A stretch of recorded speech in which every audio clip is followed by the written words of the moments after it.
All right, I'm Henry Wilson, aka better known as that man with the plan, I'm that man.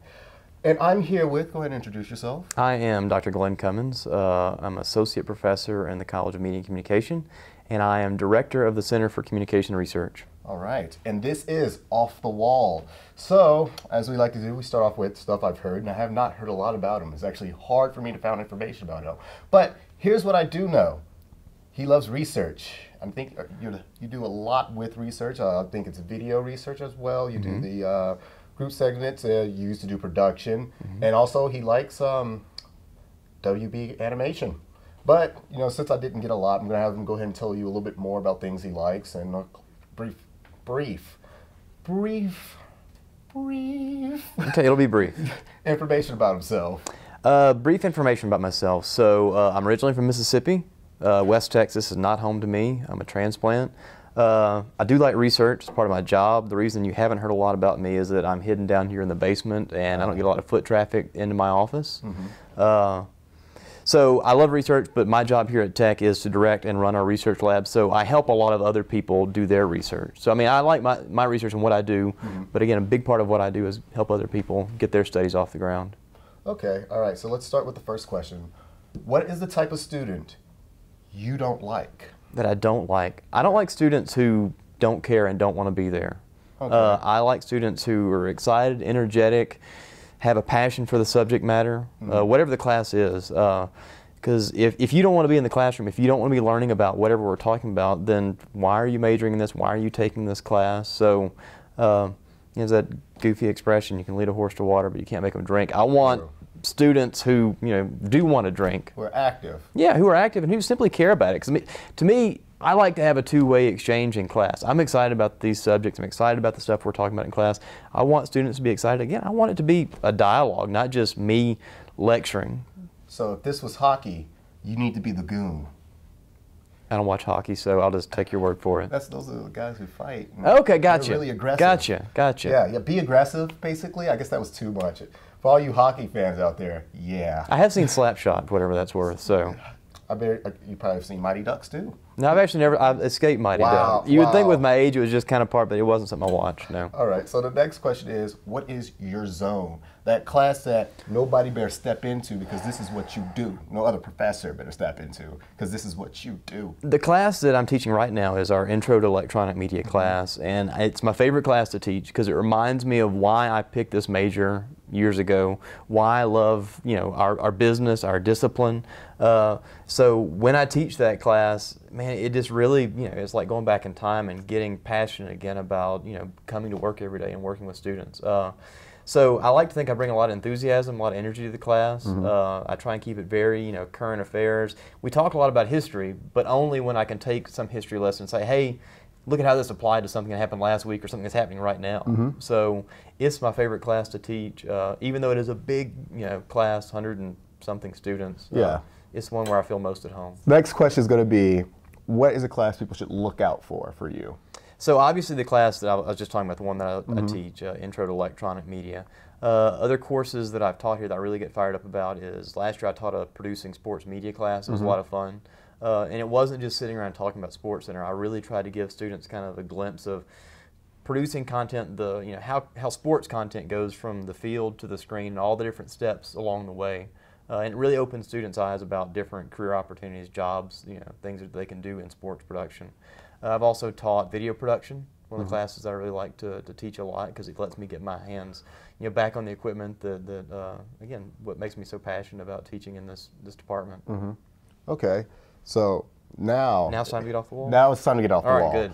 All right, so this one, I planned for this one. This is going to be the perfect way. It's still off the wall, but it's something that you really probably won't see coming. My first question is, Dr. Reeves next semester, that's his last semester. Okay. And he'll be gone. Is that official? That is official, actually. Oh, wow. Last off the wall we did, he said that. But my question is, do you think you could be the next Dr. Reeves? I hope not. No, there will never be another Dr. Reeves. He's one of a kind. They broke the mold when they made him. So, yeah. I've watched him teach before, and it's fascinating to watch, and it's not something I could imitate or replicate. So, all right. So your next question is going to be, as a kid, did you ever get bullied? Did I ever get bullied? I think every kid got bullied at some point, but yes, I can specifically, and I'm looking out for them too. We just had a high school reunion not too long ago, and I kept thinking, man, if I show up and that kid's there, it's on. Thankfully, he wasn't there. You see, when I do that, I always like, I hope I'm doing way better. Like, you know, my mom always. I knew that as a kid, but again, now I keep dots my eyes. That's true. Although some of the bullies I knew when I was a kid, they're doing better. It's kind of funny. Everybody's so mellow when you go back to these high school reunions that people have changed so much. So most of these people you have some sort of grudge against, forget it. But there's one kid I'm looking out for. Oh yeah, oh yeah. All right. So next question: in class, have you ever brought food for the class? Not like sandwiches and burgers. Maybe candy. Candy? No, yeah. You didn't bring donuts? You know how cheap donuts are? I've had students bring me donuts before. Oh, so you're a taker. I used to be like a donut junkie, a fiend. I loved them, and students knew that. So I would have students. I wouldn't make them, but sometimes they would bring in a dozen Krispy Kremes or something. All right. What is your fondest memory as a child? Oh God, fondest memory as a child. I have no idea. None? Nothing stands out right now. Nothing stands out. Man, that's one that would take some prep. That's like take some introspection, man. I'm not up for that right this second, off the top of my head. That's off the wall. You gotta go off the wall. Fondest memory as a child. Just random thought that pops in your mind. It's like, oh, that was happy. I have no idea. Sorry. All right, all right. Worst dating scenario for you? Worst dating? I just hate when the chemistry's not there. Of course, I haven't had a date like with somebody that's new in a long. Haven't had a first date in a long time. Let me put it that way. Okay. All right. Just when the chemistry's not there, you show up and you've got plans or you want to go out or whatever, and man, it's just agony because you know that for the next few hours it's going to be a drag. Yeah, know what you're talking about. Had that happen. Yeah. All right. Do you hate it when people bring food when they're doing research in here? They can't bring food into the labs. So I know that, but has anybody like tried to smuggle something, or some girl just pull out like, oh no, some candy out of the purse? I've never had anybody drag or bring food into the lab. I've had people fall asleep. I've had people do all sorts of different things. The falling asleep part, that had to be, hey. At this point, I've seen it all. Really? Well, I shouldn't say I've seen it all. I haven't seen food, but I've seen people who are not asleep, who aren't into it. I've seen people not get what we're doing, but nobody's ever brought like a turkey sandwich into the lab and said, hey, snack time. Okay, so I gotta ask, what do you mean not get what you're doing? Because it's like, are they just that confused that they're like, I don't know what's happening? I mean, you have some students who just aren't thinking whatsoever, and you have some people who come in the lab and are like totally overthinking everything, like every single word. You ask them to respond to a question, after a study or something, and they're picking apart every single word and sentence, and you're like, man, I just answer the question. All right, so I can't help but ask, but do you know you look like a certain comedian? I can't think of the guy's name, but he's actually pretty well, like, he's like a character comedian. You know his face when you see it. Has anybody ever said you look like a famous person before? I used to get Michael Keaton. No. Years ago.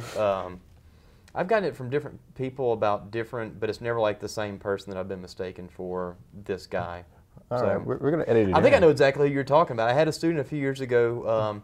He was in that Jennifer Aniston, Vince Vaughn movie, and where I think they had the Tone Rangers. We'll have to do some homework, some research to figure out who this guy is. I know, like, for a fact he's in Burning Love. We're actually going to put a picture of him on this. That's fine. All right. So, next question, back to the classroom.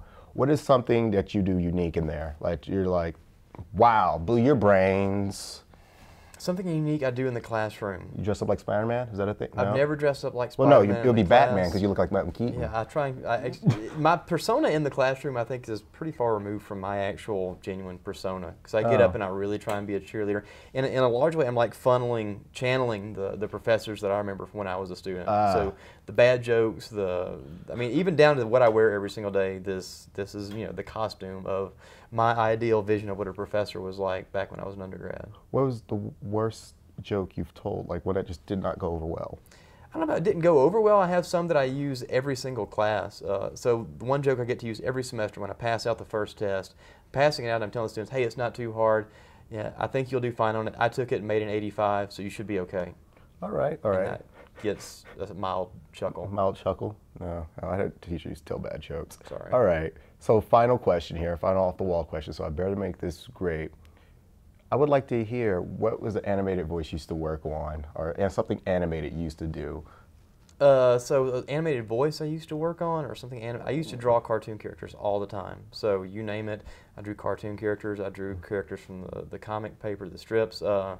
I used to be able to do Barney's voice years ago.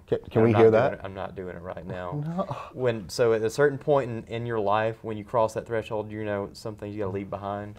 I'll tell Barney, you he got left behind. He got left behind. I do Elmo. I'll do Elmo to replace your Barney. How about that? Please, please do. Wait a minute. Hi, Chads. There you go. Wow, I'm like blown away. I kind of want to be a voice actor, actually. There That's you one go. of those things I wanted to try. I hear that job's open if you want to look into Elmo's job. Elmo's job? Oh. No comment. That's not off the wall. All right. All right, so that's basically it. Anything you want to say to the camera, shamelessly promote, Twitter handle, Friendster? Nobody uses that. You can look me up on Facebook. That's about the extent of my social media. So. All right. Oh, do research. Please, they need volunteers here at the research. Yeah, we really do. Most teachers offer extra credit for it. It's actually a very unique experience, and you gain a lot of appreciation for research. For those of you who are advertising majors, it's actually a very true fact that advertising people don't like research. And I think mainly reason because of that is because it slows down production time, but also because they don't understand what's happening during research. They think that we get gym nobodies and stuff like that. So come understand the process of research. It's good for you to do. This has been a great off the wall. Thank you. Thank you. And that's it. All right. Thanks, guys. Bam.